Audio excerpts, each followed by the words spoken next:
Have you ever finished harvesting your tomatoes or beans, looked at that empty garden bed, and thought the job was finally done? I used to think exactly the same way, and every autumn I made the same quiet mistake without even realizing it. I left my soil uncovered through the cold months, believing it was resting, but when spring came, the ground felt harder, the vegetables grew slower, and every year I needed more compost, more fertilizer, and more work just to get the same harvest. It took me a long time to understand that the biggest harvest is often decided after the harvest is already over. Most gardeners work hard all summer, then leave their soil alone when it needs them the most. The rain washes nutrients away. The wind carries away the finest top layer. Weeds slowly take over. The tiny living creatures that make healthy soil begin to disappear because they have nothing left to feed on. I did not notice these things at first because they happen slowly, but after enough seasons, the difference becomes impossible to ignore. One day, an older gardener looked at my empty beds and smiled. He did not tell me to buy expensive fertilizers or special products from a garden center. Instead, he asked one simple question: why are you leaving your soil hungry all winter? That question stayed with me for days because I had never thought about feeding the soil itself. I was always thinking about feeding the vegetables. That old man showed me something that farmers had been doing for generations before bags of fertilizer became common. He scattered simple seeds across the empty beds right after the last harvest. He called them green manure, but they were not manure at all. They were living plants growing only to help the soil. At first, I thought it sounded too simple to make any real difference, but the following spring, his garden looked darker, softer, and full of life, while mine was still cold and tired. That was the year I changed one habit, and I have never gone back.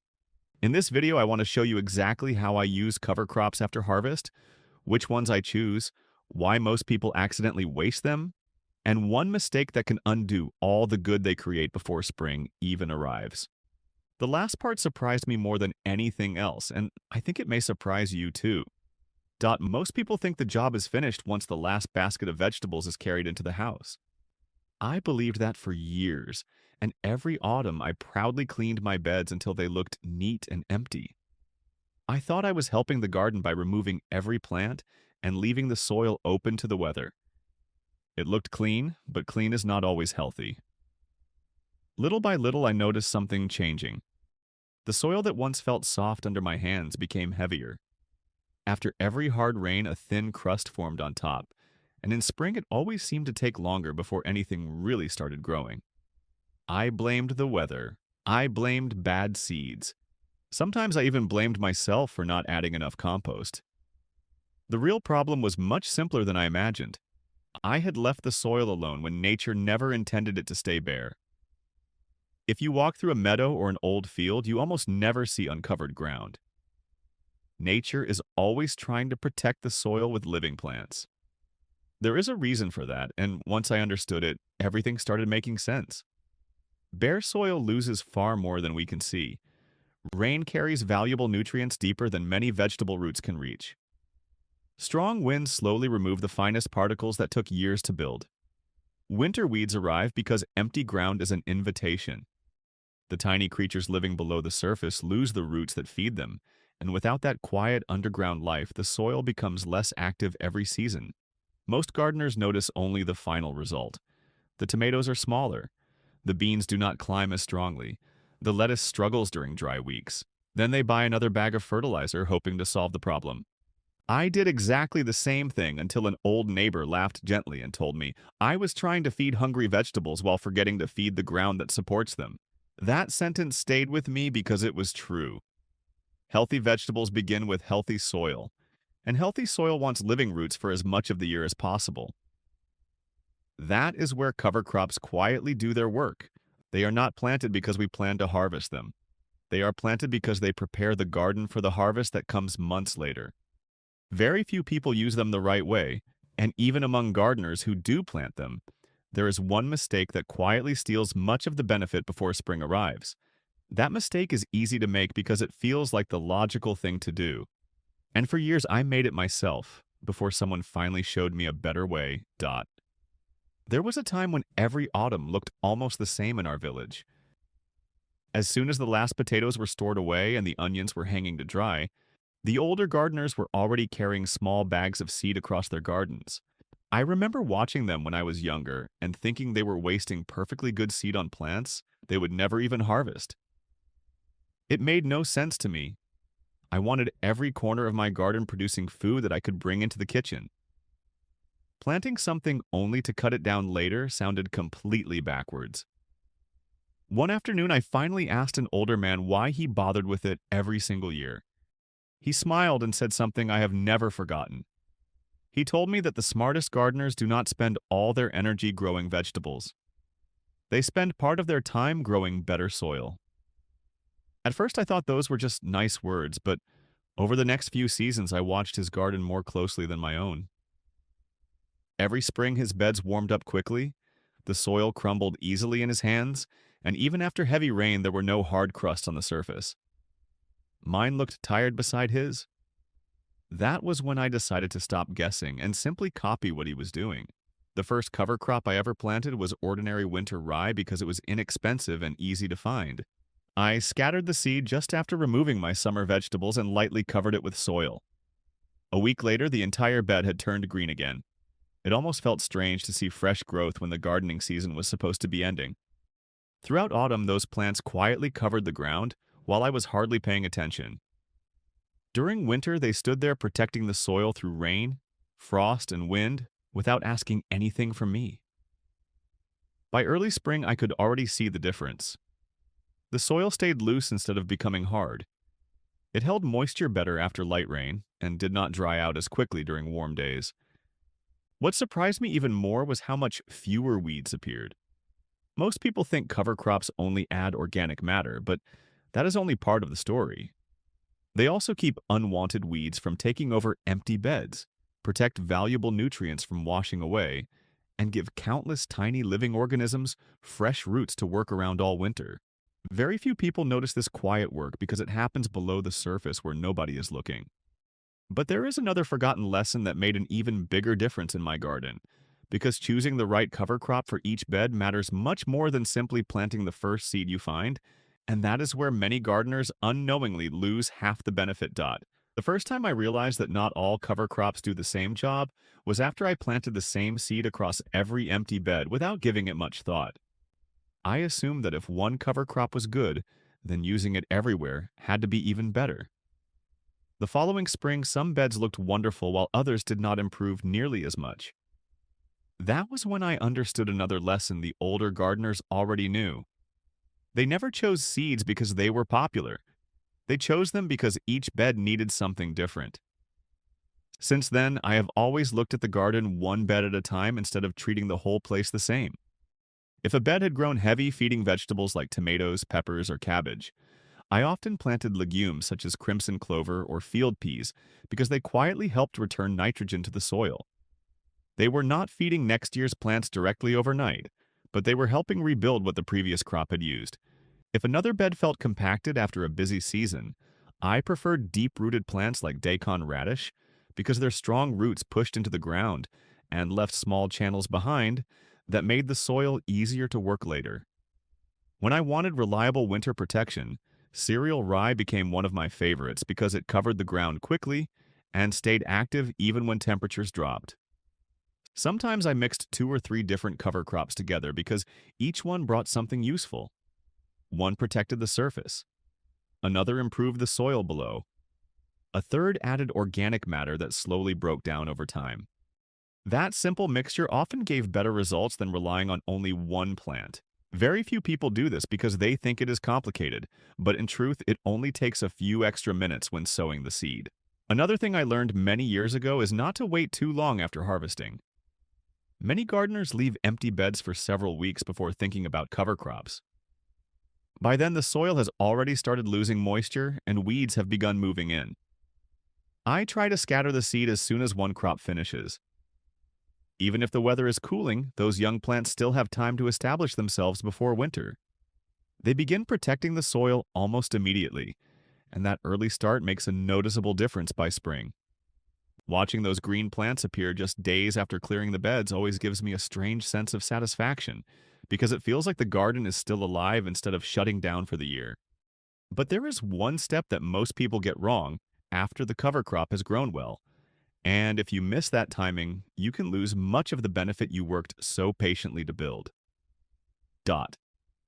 This is the point where many gardeners accidentally throw away months of quiet work without even realizing it. I did exactly the same thing for several seasons. I waited until the cover crop became tall and thick. Then I pulled every plant out by the roots because I wanted the bed to look perfectly clean before planting vegetables. The garden looked tidy, but I had removed one of the greatest gifts those plants were giving the soil. An older gardener watched me one spring and gently asked why I was working so hard. I told him I wanted to get rid of everything before planting. He smiled and said that the roots had already done half the job underground, and I was carrying them away for no reason. That simple conversation completely changed how I handle cover crops today. Now I almost never pull them out. Instead, I cut them close to the ground while they are still green and before they produce mature seeds. The tops stay on the surface like a natural blanket, and the roots remain where they belong. Those roots slowly break down below the surface and leave behind tiny spaces that help air and water move through the soil. The living organisms underground continue feeding on them long after the leaves have been cut. Very few people do this because pulling plants feels like the natural thing to do, but leaving the roots behind is often the better choice. Timing also matters more than most gardeners think. If you let the cover crop grow until it forms mature seed heads, you may spend the rest of the season pulling unwanted volunteer plants from your beds. I learned that lesson the hard way after letting rye stand too long one spring. For months I found young rye plants appearing where I wanted carrots and beans. Since then, I always watch carefully and cut the cover crop before it reaches that stage. After cutting, I usually leave the plants on the surface for a week or two before planting. During that short time, the leaves begin breaking down and protect the soil from drying out while returning organic matter little by little. There is no need to rush. Nature works steadily even when we are not watching. Another mistake I often see is digging the fresh green plants deeply into the soil all at once. That can slow the process and sometimes make the soil harder to work for a while. I have found that keeping most of the material near the surface is simpler and usually gives me better results. It saves time, costs nothing, and lets the soil do the work naturally. Once I started following these small habits year after year, I noticed something that no bag of fertilizer had ever given me. And that quiet change is probably the biggest reason my garden now produces more with less effort than it did years ago. Over the years, I stopped thinking of cover crops as something extra that added more work to the gardening season. I began seeing them as one of the easiest jobs I could do because they quietly worked for months while I was doing almost nothing. That is probably what I appreciate most now. As I have grown older, I no longer enjoy spending long days digging, carrying heavy bags of fertilizer, or trying to repair problems that could have been prevented. I would rather do one simple thing at the right time and let nature handle the rest. Cover crops have helped me do exactly that. Every spring, I notice the same small signs before I even plant my first vegetables. The soil breaks apart easily instead of sticking to the shovel. Earthworms seem to appear almost everywhere I dig. Water disappears into the ground instead of running across the surface. Young seedlings settle in faster because their roots enter soft soil instead of fighting through hard layers. These are not dramatic changes that happen overnight. They are quiet improvements that build season after season, and that is why many people give up too early. They expect one cover crop to completely transform tired soil in a single year. My experience has been different. The first year I noticed healthier soil. The second year I noticed stronger vegetables. By the third season, I realized I was buying less compost, using fewer fertilizers, watering less often during dry weather, and spending much less time pulling weeds. Those savings added up every single year. That is one reason I often tell friends that cover crops may be one of the cheapest investments a gardener can make. A small bag of seed can improve an entire garden without expensive equipment or complicated products. Another thing I enjoy is knowing that my garden never truly sits empty. Even after the harvest is finished, something useful is still growing. It feels like the soil is alive every month of the year instead of only during summer. When I walk outside on a cool autumn morning and see those young green plants covering the beds, I know they are quietly preparing next year's harvest while I simply watch them grow. Few people talk about that feeling because it cannot be measured with numbers, but every gardener understands the satisfaction of seeing healthy soil. The best part is that none of these habits are difficult to learn. They are simple enough for anyone with a small backyard or even a few raised beds. But before you choose your first cover crop this autumn, there is one final lesson that ties everything together. And once I understood it, I stopped thinking about feeding vegetables and started thinking about caring for the garden as one living system. When I look back at the way I gardened 20 or 30 years ago, I sometimes smile because I spent so much money trying to fix problems that I had quietly created myself. I believed healthy vegetables came from expensive fertilizers, special products, and constant work. Now I know that some of the best improvements begin with the simplest habits, and planting cover crops after the harvest is one of them. It does not require expensive equipment. It does not demand hours of hard labor. It simply asks you to give your soil something living instead of leaving it empty. Every season, those small plants protect the ground from wind and heavy rain. They help keep valuable nutrients where your vegetables will need them next spring. They give countless tiny living organisms fresh roots to work around, and little by little they help build the kind of soil that almost seems to grow better vegetables on its own. That is the part many people miss because they only look at what happens above the ground. The real work is happening where we cannot see it. If you decide to try cover crops this year, do not worry about making everything perfect the first time. Choose one empty bed after your harvest, plant a simple cover crop, and watch what happens over the coming months. Compare that bed with one you leave bare. I believe the difference will speak louder than anything I could ever tell you. That is exactly how I learned. Nobody convinced me with complicated explanations.